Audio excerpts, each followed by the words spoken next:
Puji Tuhan, Shalom Bapak Ibu Saudara jemaat Philadelphia yang dikasihi Tuhan. Mari kita akan sama-sama persiapkan diri kita untuk kita masuk dalam ibadah kita. Mari kita lakukan ibadah kita dengan sungguh-sungguh hati. Kita akan mulai dengan berdoa bersama-sama. Haleluya.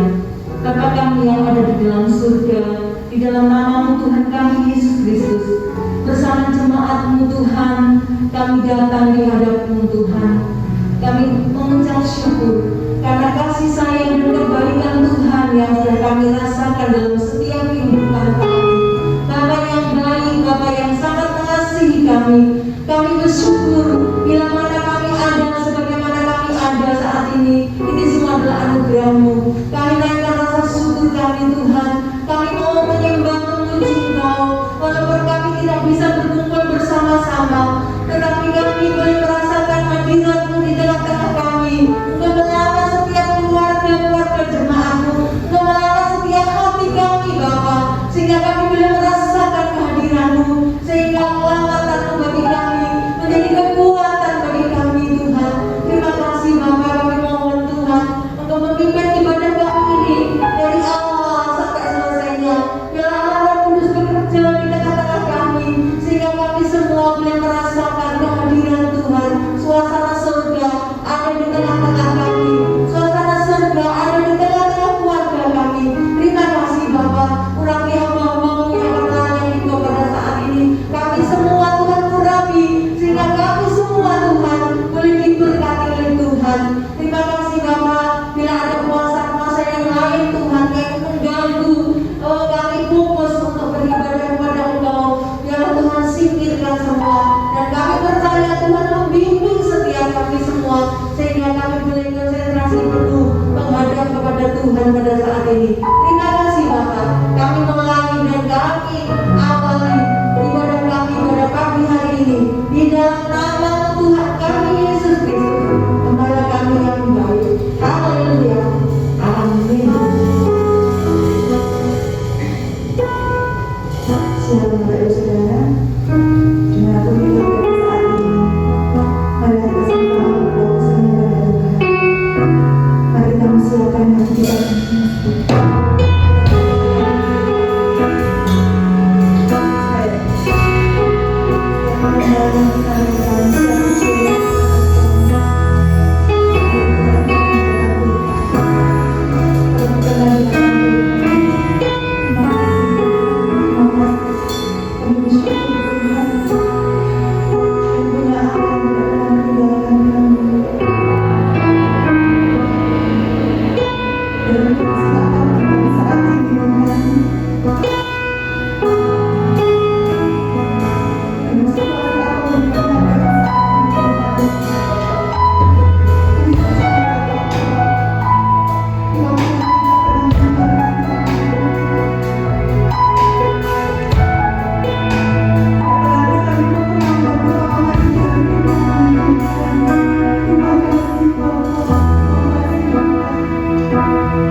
berkekuatan. Amin.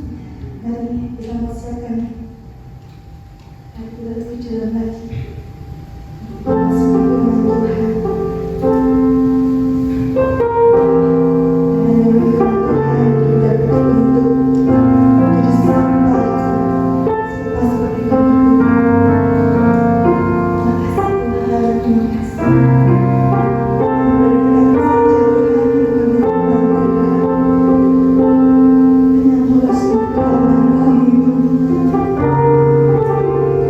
Terima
merupakan iman kami kepadamu Tuhan, bahwa hanya dekat dengan Engkau saja kami mengalami ketenangan. Sebab Engkaulah jaminan, perlindungan, keselamatan, kekuatan dalam setiap pribadi kami. Setiap anak-anak-Mu yang tetap berharap penuh kepada Tuhan. Kami bersyukur bahwa kesempatan ini Tuhan masih menganugerahkan kepada kami untuk kami bisa mempersembahkan puji-pujian, mempersembahkan syukur kami karena segala kebaikan-kebaikan Tuhan. Bapa di dalam surga, tiba saatnya yang kami nantikan, kami akan duduk dengan diam seperti Maria. Kami buka hati kami buka pikiran kami siapkan seluruh hidup kami. Berfirmanlah kepada kami Tuhan, dan Tuhan Roh Kudus bekerja untuk menerangi setiap hati kami, setiap pikiran kami, supaya kami bisa memahami kebenaran firman Allah secara jelas dan gamblang, dan beri kepada kami kemampuan untuk dapat melaksanakannya setiap kebenaran firman. Urapan Tuhan Roh Kudus ada pada kami semua. Di dalam nama Tuhan Yesus Kristus. Haleluya. Amin. Shalom Alaikum kepada Bapak Ibu dan saudara-saudara sekalian yang kami kasihi di dalam Kristus. Marilah kita bersyukur kepada Tuhan karena Tuhan masih menganugerahkan kesempatan bagi kita untuk kita mendengar kebenaran firman. Yang kedua, marilah kita bersyukur atas kebaikan dan kemurahan Tuhan, di mana saudara-saudara kita ada beberapa di waktu yang lalu mengalami gangguan kesehatannya, tapi puji Tuhan, oleh kemurahan Tuhan semuanya telah disembuhkan oleh Tuhan.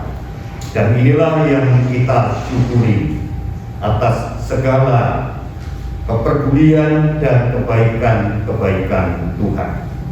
Kemudian saya bersyukur juga dan berterima kasih kepada jemaat GBPS Philadelphia Wati atas perhatiannya dalam kehidupan kami sebagai gembala. Kami sangat mengalami kebaikan-kebaikan daripada jemaat. Kiranya Tuhan memberkatinya. Puji Tuhan.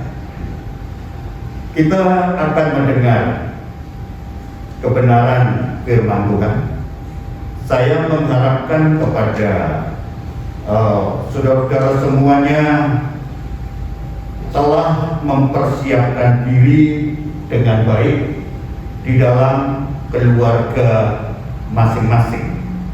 Dan saya mohon kepada bapak-bapak sebagai imam di tengah keluarga untuk mengumpulkan, membawa dan menyiapkan seluruh anggota keluarganya mengikuti ibadah di hari Minggu ini dengan sebaik-baiknya. Siapkan Alkitab, berpakaian rapi, dan duduk di tempat sambil mengikuti semua kebenaran firman Tuhan yang diberitakan. Puji Tuhan. Firman Tuhan pada pagi ini kan saya beri tema masalah dan keluarga. Jadi tema di minggu pagi ini yaitu masalah dan keluarga. Saudara yang dikasihi oleh Tuhan Yesus, setiap keluarga, siapapun kita, pasti sangat mendambakan di dalam hidup rumah tangganya itu mengalami harmonis, mengalami damai sejahtera, mengalami suatu kebahagiaan dan kerukunan dalam seluruh anggota keluarga. Dan itulah yang didambakan oleh setiap rumah tangga, termasuk keluarga kita.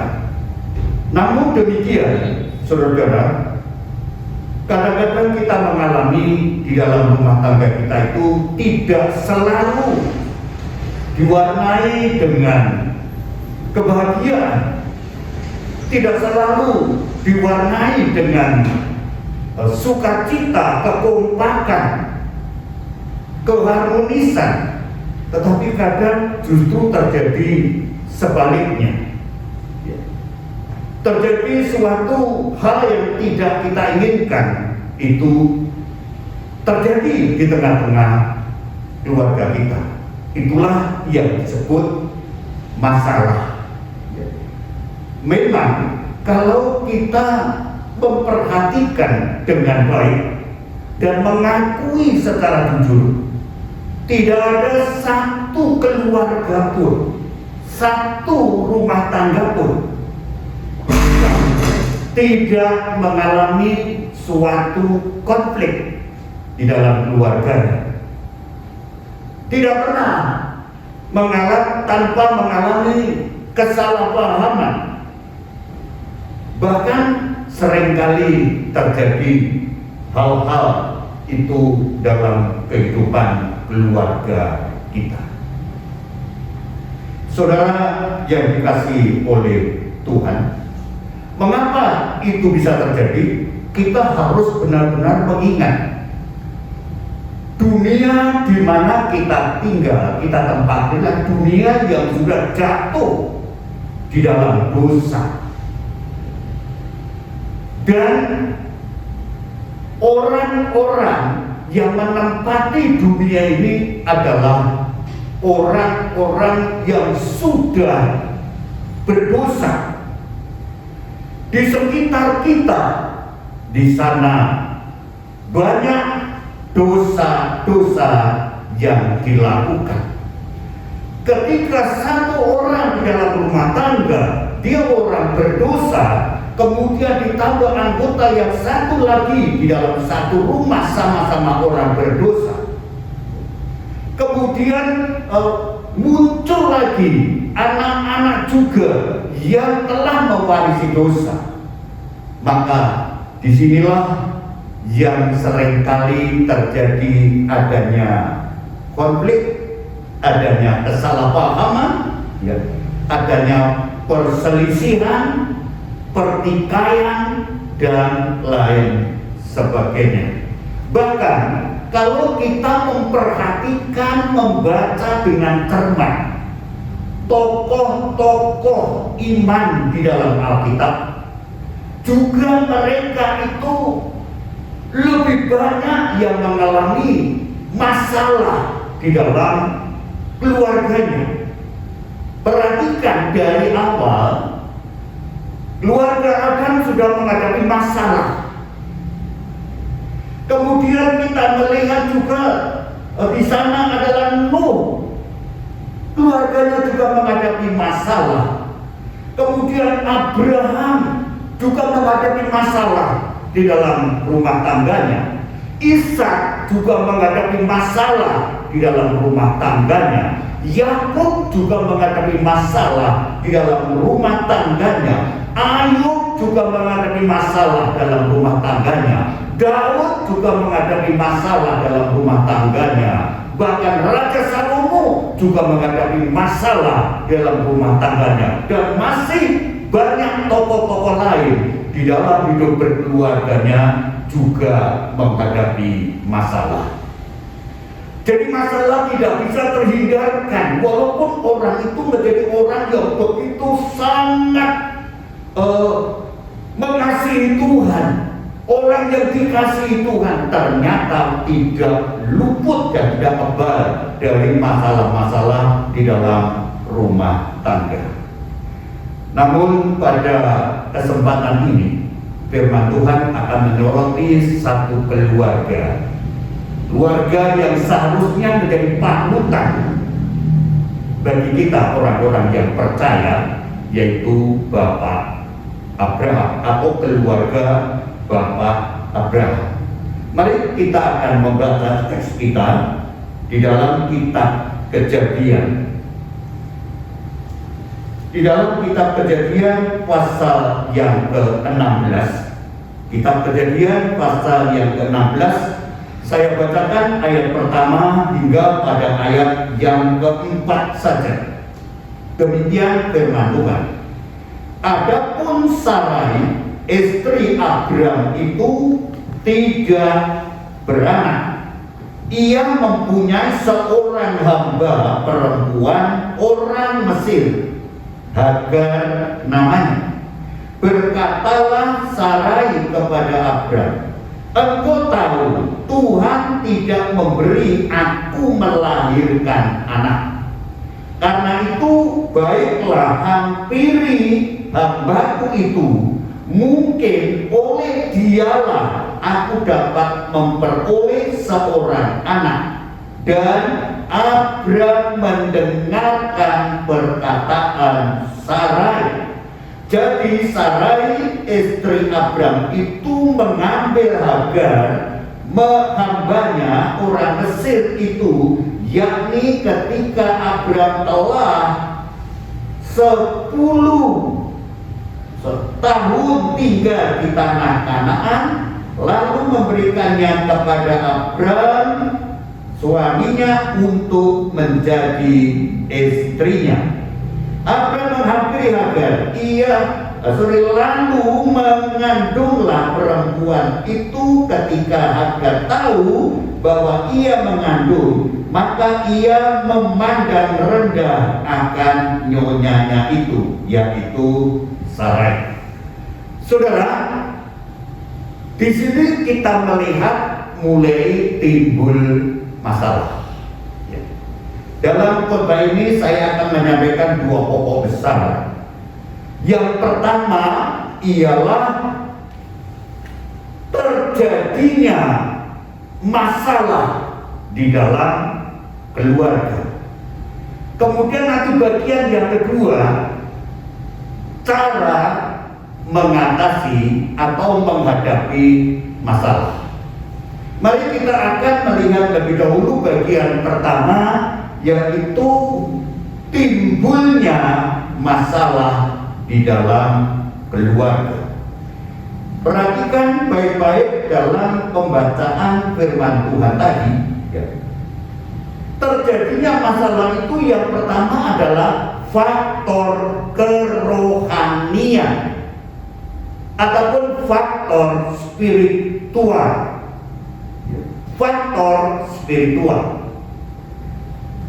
Kita memperhatikan itu misalkan pada Kejadian pasal yang ke-15 pada ayat yang ke-4. Tetapi datanglah firman Tuhan kepadanya, demikian orang itu tidak akan menjadi ahli warismu, melainkan anak kandungmu dialah yang akan menjadi ahli warismu. Ayat ketiga, lagi kata Abraham, engkau tidak memberikan kepadaku keturunan sehingga seorang hambaku nanti menjadi ahli waris. Saudara-saudara yang dikasihi oleh Tuhan, di dalam pasal yang ke-15 ini Allah menegaskan dengan sangat jelas. Bahkan dari pasal-pasal sebelumnya, dari pasal 12 pun ketika Abraham dipanggil untuk keluar dari Ur Kasdim, Tuhan sudah berikan janji yang begitu sangat jelas. Engkau akan kujadikan bangsa yang besar, aku akan memberkati engkau, dan engkau keturunanmu akan sangat banyak. Di dalam pasal yang ke-15 ini adalah merupakan suatu pengulangan akan janji yang Tuhan telah berikan. Itulah yang kita dapat. Yang pertama, faktor kerohanian. Kerohanian bagaimana? Yaitu Abraham ternyata meragukan janji Tuhan. Abraham meragukan janji Tuhan. Dalam pasal yang ke-15 tadi, ayat-ayat sebelum ayat yang keempat, dia katakan, engkau tidak memberikan aku anak. Dia sudah meragukan janji Tuhan. Jadi orang yang besar sekalipun di hadapan Tuhan bisa saja mengalami suatu keraguan, kurang mempercayai firman Tuhan. Dan ini jangan dianggap hal yang wajar. Walaupun di dalam Alkitab juga ada beberapa orang, beberapa tokoh yang mengalami keraguan. Misalkan Yohanes Pembaptis, dia adalah orang yang besar, orang yang hebat. Tetapi ketika dia berada dalam penjara, dia juga meragukan hubungannya dengan Tuhan Yesus. Apakah dia memang betul-betul Kristus atau tidak? Sehingga menyuruh utusan kepada murid-muridnya datang kepada Tuhan Yesus. Apakah engkau itu yang kami nantikan, atau orang lain yang harus kami nantikan? Kalau saudara bisa membaca dalam Matius pasal 11 ayat 2 sampai ayat yang ke-6, di sini terjadi keraguan. Orang sebesar Yohanes Pembaptis yang luar biasa, Abraham juga mengalami keraguan. Murid-murid juga mengalami keraguan terhadap Kristus. Tetapi berhati-hatilah, ketika kita sedang mengalami keraguan di dalam iman kita terhadap Tuhan, ini harus kita waspadai. Dan ini harus benar-benar menjadikan satu warning untuk dapat menjadi peringatan yang kuat dalam hidup kita. Sebab diawali dengan keraguan, kita nanti akan menjadi orang yang tidak percaya. Kemudian kita lama-lama akan kehilangan iman kita. Apa dari keraguan? Apa yang membuat ragu? Ya, yang membuat ragu kadang-kadang yang pertama adalah keadaan. Keadaan yang terjadi di dalam kehidupan kita, keadaan yang tidak kita harapkan, keadaan yang tidak kita sukai itu terjadi, seperti Yohanes Pembaptis di dalam penjara. Abraham juga demikian, telah menerima janji-janji Tuhan waktu akan punya keturunan, punya anak, dan seterusnya. Tetapi dengan berjalannya waktu, maka di sana mulai goyah keraguan terhadap janji daripada Tuhan. Jangan dibiarkan keraguan ini. Kita harus segera bangkit. Kita harus segera sadar. Itulah sebabnya secara khusus Tuhan Yesus menyatakan dirinya kepada Thomas karena dia sedang mengalami keraguan. Dalam Yohanes 20, tunjukkan katanya saudara ya, dan Tuhan menunjukkan tangan bekas paku. Tusuklah jarimu ke tanganku, inilah aku. Baru Thomas katakan, Tuhan Allahku, aku percaya. Saudara, Tuhan katakan apa? Engkau percaya kepadaku karena engkau sudah melihat aku. Berbagilah orang yang percaya walaupun tidak melihatnya. Jadi keraguan timbul karena keadaan, sakit penyakit kadang-kadang bisa membuat kita ragu kalau kita tidak hati-hati. Ya. Mengalami pencobaan yang berat, kadang-kadang kita timbul keraguan. Ya.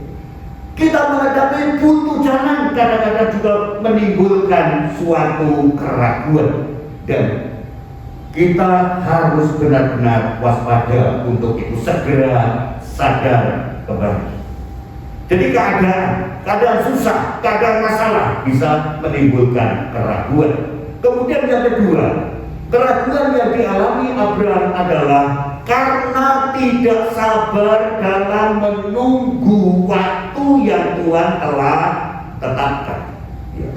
Tidak sabar menanti sampai waktu yang Tuhan tetapkan. Sehingga Raja Salomo dia mengatakan pada pengkhotbah pasal yang ketiga, dikatakan di sana adalah jelas sekali, ya, di bawah kolong langit ini semua ada waktunya. Ayat pertama, untuk segala sesuatu ada masanya, untuk apapun di bawah langit ada waktunya. Pengkhotbah pasal 11 ayat 1, pengkhotbah pasal yang ketiga ayat pertama, ya. Untuk segala sesuatu ada masanya, untuk apapun di bawah langit ada waktunya. Artinya suatu janji yang diberikan itu harus dinanti dengan sabar, dinanti dengan tekun sampai pada waktunya. Ternyata di sini Abraham mulai goyah imannya, mulai goyah. Disinilah yang harus kita benar-benar perhatikan. Padahal rencana Tuhan itu sangat baik, sangat indah. Ayat yang ke-11 dari pengkhotbah pasal 3 mengatakan Tuhan atau Ia membuat segala sesuatu indah pada waktunya. Tuhan akan membuat segala sesuatu indah pada waktunya. Pada waktunya artinya kita harus menanti sampai waktunya Tuhan, sampai kepada waktunya Tuhan. Tuhan Yesus mengatakan dalam Yohanes pasal yang ke-7, waktuku belum tiba. Artinya di sini kita harus menanti sampai pada waktunya Tuhan. Jangan putus asa, jangan menjadi lemah ketika kita belum menerima janji daripada Tuhan itu. Yang jelas janji Tuhan itu iya dan amin, pasti digenapi. Ya. Saya bacakan satu ayat di dalam Yosua pasal yang ke-23 ayat yang ke-14. Maka sekarang sebentar lagi aku akan menempuh jalan segala yang fana. Sebab itu insaflah dengan segenap hatimu dan dengan segenap jiwamu, bahwa satu pun dari segala yang baik, perhatikan, satu pun dari segala yang baik yang telah dijanjikan kepadamu oleh Tuhan Allahmu, tidak ada yang tidak dipenuhi. Semuanya telah digenapi bagimu. Tidak ada satu pun yang tidak dipenuhi. Luar biasa. Semua yang dijanjikan Tuhan, tidak ada satu pun yang tidak digenapi. Semuanya digenapi dan semuanya menjadi suatu kenyataan. Nantikan sampai pada waktunya Tuhan, bahwa Allah kita itu bukan manusia sehingga berdusta. Jadi faktor pertama penyebab masalah timbul karena keadaan yang menekan. Yang kedua, tidak sabar menanti sampai waktunya Tuhan. Kemudian faktor yang kedua, ya. Faktor yang kedua adalah faktor budaya. Faktor budaya ataupun faktor kultural. Ya. Ini kadang-kadang mempengaruhi di dalam kehidupan kita sebagai pengikut-pengikut Kristus. Ya. Kadang-kadang hidup kita itu dipengaruhi oleh keadaan dunia.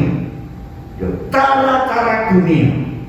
Seperti Sarah juga demikian. Berarti kan kalau kita membaca, saudara ya, membaca yang kita ulang lagi bacaan itu ya, pada kitab Kejadian tadi yang menjadi bacaan kita, Kejadian pasal yang ke-16, dikatakan demikian. Berkatalah Sarai kepada Abram, engkau tahu Tuhan tidak memberi aku melahirkan anak. Karena itu baiklah hampiri hambaku itu, mungkin oleh dialah aku dapat memperoleh seorang anak. Dan Abram mendengarkan perkataan Sarai. Ini adalah pada zaman itu memang seolah-olah boleh, ya, boleh untuk mengawini hamba untuk memperoleh anak. Ya. Jadi inilah pada zaman itu seolah-olah disahkan, ya, disahkan orang yang punya hamba, kemudian suaminya tidak dalam hidup nikahnya tidak mempunyai anak, hambanya diberikan untuk mendapatkan anak, dan anak itu akan menjadi milik daripada tuannya. Dan itu yang dilakukan oleh Sarah kepada Abram, dan Abram menerimanya. Ya. Dan itu kalau kita lihat juga dalam kasus-kasusnya, seperti kasusnya Lea, seperti kasusnya Rahel, juga hamba-hambanya diberikan untuk mendapat anak, ya, untuk mendapat anak. Walaupun itu hal yang wajar, hal yang legal, tetapi itu tidak pernah Tuhan merencanakan. Allah merencanakan membuat satu laki-laki dan satu perempuan, satu Adam dan satu Hawa. Tidak ada Tuhan memberikan pilihan-pilihan yang lain. Tetapi di sini kita melihat ya, manusia mulai memikirkan, mencari alternatif dengan pikiran-pikirannya sendiri. Ya. Tidak memiliki anak pada waktu itu adalah aib yang besar, rasa malu. Itu yang pertama, rasa malu. Jadi seolah-olah kalau pada waktu itu dalam satu kehidupan nikah tidak dianugerahi anak, itu orang yang tidak diberkati oleh Tuhan. Ini budaya, ini kultural pada waktu itu. Ya. Tetapi ini sebenarnya tidak sama sekali direncanakan oleh Tuhan. Dan itu akan menimbulkan kekisruhan, terjadi satu kekeruan di dalam hidup berkeluarga. Ya. Mengikuti cara-cara dunia. Allah sudah menjanjikan yang terbaik untuk Abraham, yaitu anak yang telah disiapkan, yaitu Ishak. Tetapi Sarai, dia mulai mengambil jalan sendiri, dan itu yang menimbulkan kekacauan yang luar biasa di dalam hidup keluarganya, dan terus kekacauan terjadi sampai pada hari ini karena mereka tidak mentaati firman Tuhan, tidak sabar untuk menanti waktunya Tuhan, hanya dipengaruhi oleh cara-cara kehidupan orang-orang dunia. Memang kalau pada waktu itu orang tidak punya anak, yang pertama adalah tidak ada yang meneruskan nama keluarganya. Kemudian yang kedua, kalau tidak punya anak, semua kekayaan, semua harta, semua aset yang dimiliki itu menjadi milik orang lain. Seolah-olah dia akan mengatakan semua jerih lelaku ini akan hilang sebab aku tidak mempunyai anak. Jadi yang dipikirkan hanya untuk dirinya sendiri secara jasmania, ya kan? Dan rasa malu ini berkaitan dengan harga diri. Kemudian yang kedua, warisan itu juga hanya berbicara soal hal-hal yang bersifat jasmani. Ya. Jadi faktor yang kedua menjadi masalah adalah karena budaya, kultural yang terjadi pada waktu itu. Kemudian faktor yang ketiga yang menimbulkan masalah itu adalah personal, individu. Mengapa, saudara? Ini kalau kita perhatikan dengan baik, ya saudara, Allah itu telah menetapkan laki-laki di dalam keluarga itu sebagai kepala, sebagai pemimpin. Itu dari kitab Kejadian pasal pertama, kitab Kejadian pasal yang kedua, Ester pasal pertama ayat 22, 1 Korintus 11 ayat yang ketiga, Efesus pasal 5 ayat yang ke-23, semuanya berbicara dari hal laki-laki sebagai kepala di dalam keluarga. Artinya kepala itu adalah orang yang mengambil keputusan di dalam suatu keluarga. Ya. Di sini kita melihat Sarah mengajukan Hagar untuk menjadi gundiknya Abraham. Seharusnya Abraham itu kalau dia tahu, yakin akan janji Tuhan, dia bisa menolaknya. Karena dialah yang memberi keputusan. Tetapi di sini kita lihat Abraham telah gagal untuk menjalankan fungsinya di tengah-tengah keluarga sebagai kepala. Dia tidak memutuskan, tetapi yang memutuskan adalah istrinya. Ini sudah terbalik. Ya. Dan kita lihat, ya saudara, walaupun istrinya cakap, istrinya lebih pandai, istrinya lebih tua, istrinya lebih punya pengaruh apapun, Allah menetapkan di dalam keluarga itu yang menjadi kepala adalah laki-laki. Jangan menjadi laki-laki yang lemah sehingga laki-laki itu dikuasai oleh istrinya. Ini membalik ketetapan Tuhan di dalam firman-Nya. Ya. Dia sebagai kepala, dia sebagai pemimpin, bukan sebagai penguasa. Ya. Kalau sebagai penguasa, laki-laki bisa melakukan dengan kekuasaannya kekerasan pada keluarganya. Tetapi sebagai kepala, sebagai pemimpin, apa maknanya? Sebagai kepala itu adalah pribadi yang melindungi seluruh keluarganya. Kepala adalah sebagai pribadi yang bertanggung jawab bagi seluruh keluarganya. Sebagai kepala, sebagai pemimpin yang menuntun seluruh isi keluarganya. Bukan dituntun, bukan diputuskan oleh yang lain. Kepala harus berani memutuskannya. Ya. Harus lembut, tetapi juga harus tegas, harus bijaksana. Ya. Semua yang terjadi dalam keluarganya itu adalah tanggung jawabnya seorang kepala keluarga. Kepala keluarga adalah orang yang menjadi teladan bagi seluruh isi keluarganya, mengambil suatu keputusan. Ya. Itu juga yang terjadi dalam kehidupan Adam. Hawa, dia memberikan buah yang dilarang itu kepada Adam. Padahal Adam sudah mendengar firman tidak boleh dimakan. Dan disinilah terjadi kekacauan yang luar biasa. Kalau seorang istri sudah mulai memberikan suatu sodoran yang tidak rohani, seharusnya pemimpin rumah tangga itu, kepala keluarga itu menolaknya. Karena itu akan menimbulkan kekacauan dalam seluruh keluarga.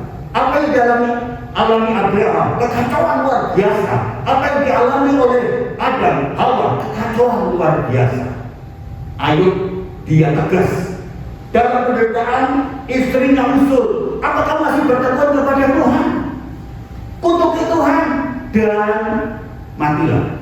Ayo dengan tegas dia katakan, apa kita itu mau menerima yang baik saja dari Tuhan, tidak mau menerima yang tidak baik? Engkau bicara seperti perempuan gila. Jadi kita lihat, Abraham telah gagal sebagai satu pribadi yang benar-benar tidak mampu menjalankan fungsinya sebagai kepala keluarga. Kemudian faktor itu juga kita perhatikan pada berikutnya, yaitu kita perhatikan bagaimana kegagalan daripada Abraham ini adalah begitu sangat jelas, sangat nyata. Apa? Mendengarkan perkataan istrinya. Perhatikan pasal 16 ayat yang ke pasal 16 pada ayat yang kedua B bagian C. Dan Abraham mendengarkan perkataan Sarai. Mendengarkan perkataan Sarai yang salah, salahnya ditolak. Ya, mendengarkan tetapi dia terima. Itulah kesalahan, timbulnya kekacauan. Begitu juga kalau kita perhatikan dalam Kejadian pasal yang ketiga, saya ingin membacakan Kejadian pasal yang ketiga demikian. Kesalahan yang fatal itu bukan Adam makan buah itu, tetapi mendengarkan perkataan si Hawa. Perhatikan pada ayat yang ke-17. Lalu firman-Nya kepada manusia itu, karena kau mendengarkan perkataan istrimu dan memakan dari buah pohon yang telah kuperintahkan kepadamu, jangan makan daripadanya, maka terkutuklah tanah karena engkau dengan bersusah payah engkau akan mencari rezekimu dari tanah seumur hidupmu. Kegagalannya karena tidak benar menolak hal yang tidak baik, kegagalan mendengar perkataan istrinya yang salah. Itulah 3 faktor yang menjadi penyebab dalam keluarga bermasalah. Yang pertama, faktor spiritual, faktor rohani. Yang kedua, faktor budaya, kultural. Faktor yang ketiga adalah faktor personal. Sekarang yang terakhir, bagian yang kedua, cara menghadapi masalah. Cara menghadapi masalah. Kita lihat dari Kejadian pasal 16 ayat yang kelima demikian. Lalu berkatalah Sarai kepada Abraham, penghinaan yang kuderita ini adalah tanggung jawabmu. Akulah yang memberikan hambaku kepangkuanmu, tetapi baru saja ia tahu bahwa ia mengandung, ia memandang rendah akan aku. Tuhan kiranya yang menjadi hakim antara aku dan engkau. Cara mengatasi masalah sudah salah lagi. Kesalahan Sarah adalah melemparkan kesalahan itu kepada orang lain. Perhatikan, penghinaan ini adalah tanggung jawabmu. Padahal jelas sekali penyebabnya adalah justru Sarai sendiri. Tetapi kesalahan itu tidak mau mengakui, dilemparkan kepada Abraham. Tanggung jawabmu. Bukankah ini kecenderungan orang-orang tidak mau untuk mengakui kesalahannya adalah kesalahan selalu dilemparkan kepada orang lain. Kesalahan tanggung jawabmu, maka itu seharusnya Sarah dia menyadari aku yang salah, sebab aku yang memberikan harga itu kepada suamiku. Tapi itu tidak diakui. Abraham yang harus bertanggung jawab. Dan inilah yang kecenderungan terjadi dalam Kejadian pasal yang ketiga juga demikian. Ketika manusia jatuh dalam dosa, Tuhan datang ke kamar Kana. Adam, apa engkau makan buah ini? Apa jawab Adam? Perempuan inilah yang kau tempatkan di sinilah yang memberi aku makan buah yang terlarang itu. Dia tidak mengakui bahwa dia dimakan, menyalahkan kepada Hawa. Hawa ditanya juga, Hawa, apa engkau melakukan memberi makan itu kepada Adam? Dia katakan, bukan aku Tuhan, ular itulah yang memperdaya aku. Perhatikan di sini, tidak ada yang mau mengaku salahnya. Inilah penyelesaian yang gagal total menghadapi masalah. Dilemparkan Tuhan Adam, Tuhan tanya kepada Adam, Tuhan aku perempuan, perempuan ditanya Tuhan aku si ular. Tuhan tidak tanya kepada ular, sebab kalau Tuhan tanya kepada ular, ujung-ujungnya disalahkan adalah Tuhan. Sama Tuhan. Ini kecenderungan daripada manusia. Terjadi kasus dalam rumah tangga, anak menghadapi masalah ini, yang salahkan adalah istrinya, salahkan adalah suaminya, selalu melempar kesalahan-kesalahan kepada orang lain. Cara seperti tidak akan pernah menyelesaikan masalah di dalam keluarga, membuat kekacauan dalam keluarga, dalam rumah tangga. Kita harus benar menjadi orang-orang yang menghadapi semua masalah itu dengan benar, selalu mengkabili tangan orang. Jemaat salah, siapa pendetanya? Guru sekolah itu salah, siapa pendetanya? Diajari apa? Selalu seperti itu. Mari kita sadar bahwa kita adalah membutuhkan penyelesaian yang dari Tuhan. Puji Tuhan, itulah cara-cara yang menimbulkan masalah. Cara penyelesaian pun juga dengan cara-cara yang salah. Tetapi puji Tuhan, Yesus Kristus sebagai kepala keluarga, kepala gereja, dia datang ke bumi untuk memulihkan rumah tangga, memulihkan hubungan suami istri secara indah, memulihkan hubungan orang tua secara indah, memulihkan hubungan seluruh isi keluarga secara indah. Sehingga dikatakan dalam Mazmur 133 ayat 1 sampai 3 dikatakan di sana, alangkah baiknya dan indahnya apabila saudara-saudara itu duduk bersama dan dengan rukun. Dia akan memulihkan rumah tangga kita di tengah-tengah kekacauan, di tengah-tengah masalah. Dia akan mendamaikan, memberikan kesejukan, memberikan kebahagiaan, memberikan keharmonisan, sehingga rumah tangga orang-orang Kristen khususnya menjadi kesaksian yang indah.